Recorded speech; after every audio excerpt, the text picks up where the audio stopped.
Oh, look, Meghan Markle's back at it again. And this time around, she's armed with a ridiculously overpriced $64 candle and about as much self-awareness as your typical Hallmark movie villain has on their worst day. That's right, folks. Meghan's apparently decided that it's finally her grand turn to completely own Christmas this year. Obviously, this is because Princess Catherine's annual holiday concert has basically become the British version of the Super Bowl, and everyone knows it. So what's Meg's brilliant counterattack to all that royal Christmas magic, you ask? A laughable line of absurdly overpriced honey spread and fancy candles that could really only be described as monumentally underwhelming, as ever, might we add. On October 28th, our dear Meghan took to Instagram to ceremoniously unveil her American Riviera Orchard Christmas collection with all the fanfare she could muster. And if you happen to miss it, don't you dare worry yourself one bit. You honestly didn't miss much of anything except a professionally filmed clip of her gracefully floating around her sprawling Montecito mansion in an olive green dress, meticulously pretending to glaze a turkey she almost certainly didn't cook herself. Somewhere strategically placed between all the dreamy, misty filters and the carefully selected soft Taylor Swift background music playing throughout, Meghan was conveniently seen doing absolutely everything except actually being remotely relatable to normal human beings. There she was in all her glory, smugly smiling to herself like she personally just invented joy and happiness, all while supposedly making homemade desserts with her artisanal fruit preserves that probably cost more than most people's grocery bills. She stirs ingredients delicately. She gazes wistfully and pensively out the massive window toward her perfectly manicured grounds.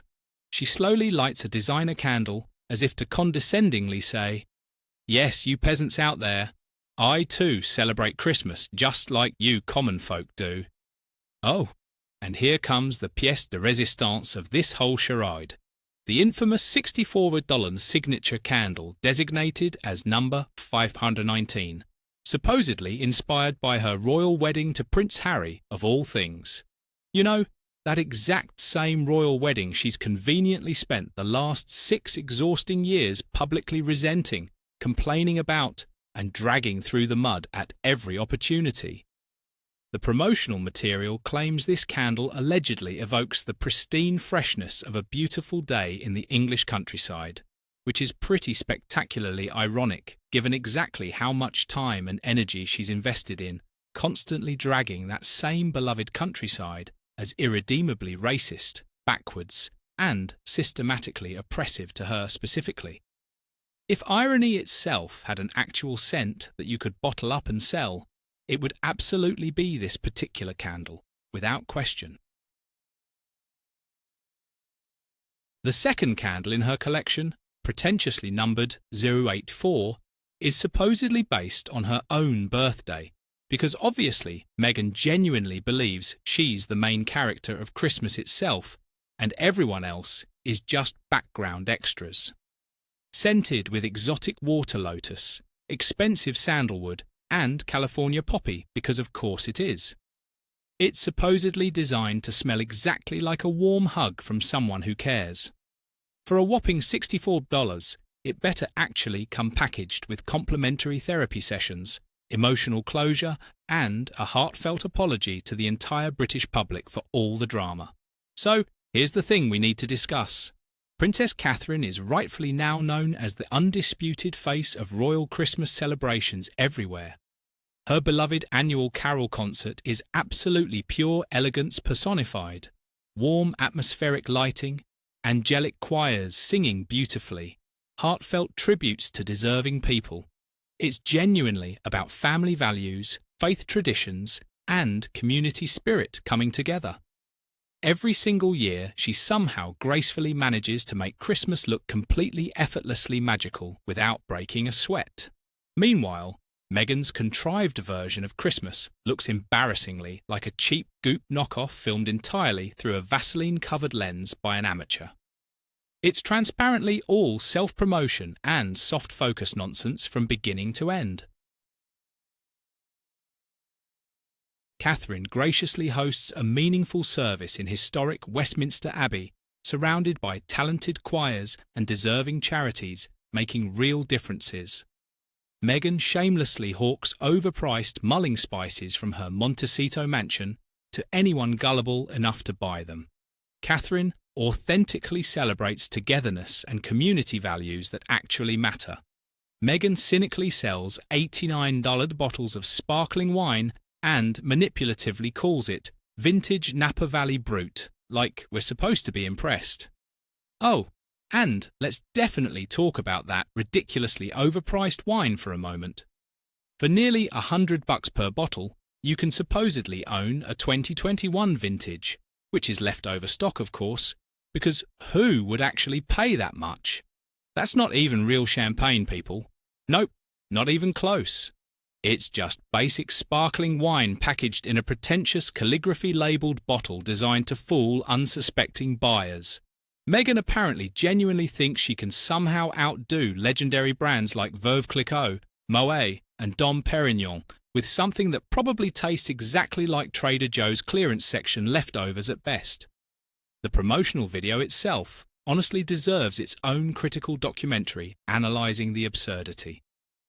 Meghan clearly directed it like some bizarre Vogue fashion shoot meets the Home Shopping Network's greatest hits compilation. There's unnecessary slow-motion apple-picking sequences, despite there being absolutely no Apple products whatsoever in the actual collection being sold.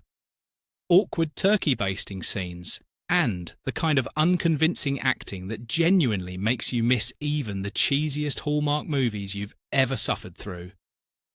At one particularly memorable point, she dramatically blows out a match in exaggerated slow motion, like she's seriously auditioning for a luxury candle advertisement directed by Quentin Tarantino himself. Confused viewers genuinely couldn't decide if it was intentionally meant to be sultry or insufferably sanctimonious in tone.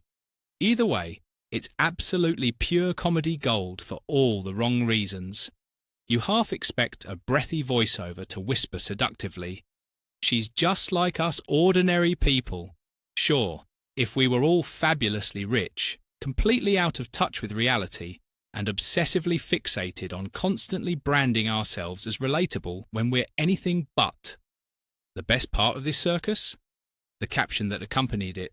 "Don't you sweat it, baby. It's launch day."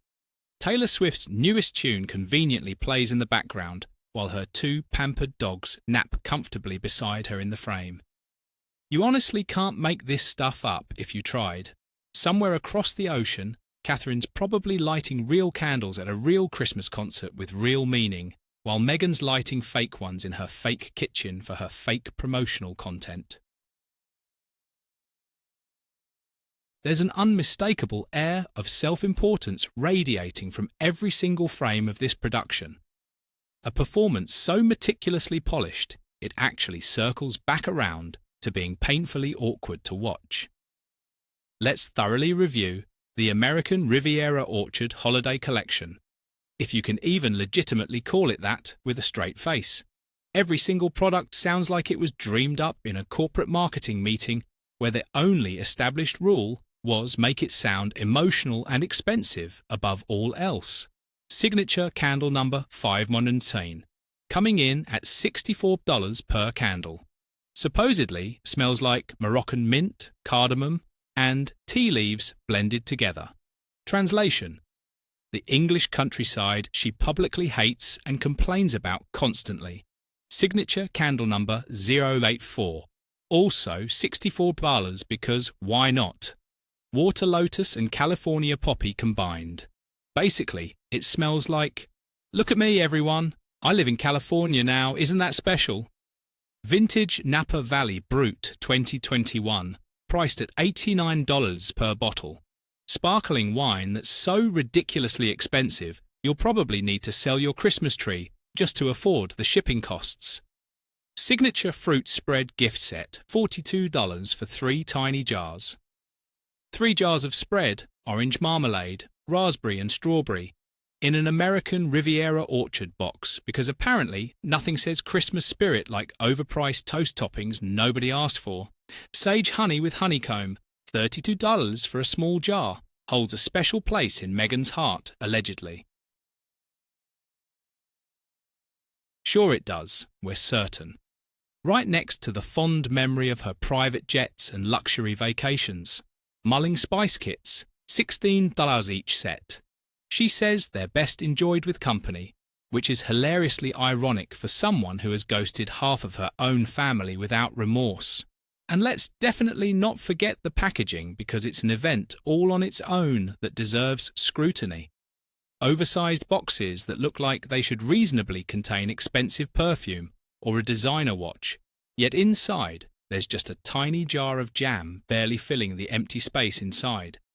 Internet sleuths immediately pointed out that the packaging looked incredibly wasteful and utterly baffling, with one user commenting, "I thought I'd ordered something luxurious, not air and empty space." The irony here, her website insists these products bring warmth and togetherness to families, yet they're clearly designed for the kind of person who's allergic to both concepts.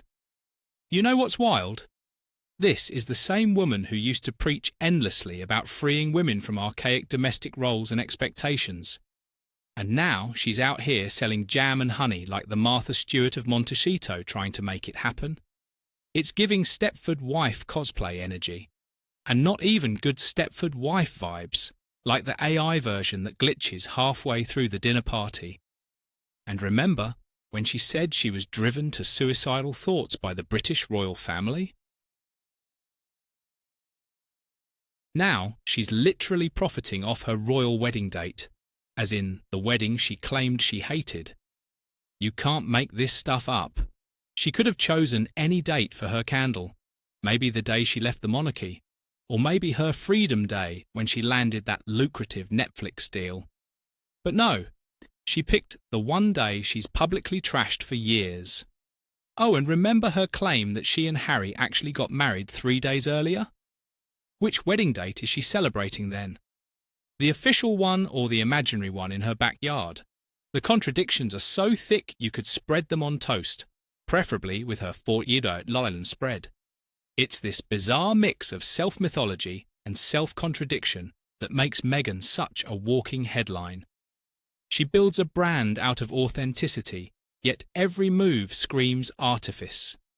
She positions herself as anti-royal, while still branding everything with royal undertones. The cognitive dissonance is exhausting and apparently scented with Moroccan mint. Let's just say the internet didn't hold back. People immediately clocked that the whole thing looks like an SNL skit complete with awkward smiling, faux sincerity, and look-at-me energy. She's always on set in her head. Insufferable is the word. Why is the jam runnier than a gossip column? Why is she pretending to make a turkey like we don't all know she has a private chef? Another commenter noted, "It's like she's acting in a movie called How to Look Festive Without Trying Too Hard, except she's trying way too hard. And the prices don't even start. $89 for a bottle of sparkling wine that's not champagne. $64 for a candle that might smell like buyer's remorse. Even Goop looks like a bargain bin compared to this." At the end of the day, Meghan's holiday launch feels like a desperate attempt to outshine Princess Catherine, who, let's be honest, owns the Christmas aesthetic. Now, Catherine's events radiate grace and tradition. Meghan's, they radiate confusion and self-importance. One celebrates the community, the other celebrates herself. Every product is tied to her birthday, her wedding, her tastes. There's nothing about Harry, the kids, or even the holidays. It's the Meghan Markle show, Christmas edition. She's not selling Christmas. She's selling Meghan again. If Catherine is the Queen of Christmas, Meghan is the CEO of commercialised chaos. Catherine lights up Westminster Abbey with genuine warmth. Meghan lights up Instagram with carefully curated filters. One feels timeless, the other feels tired. And yet, Meghan seems oblivious, convinced her candles and jam can compete with decades of royal tradition. This whole holiday collection isn't festive, it's performative.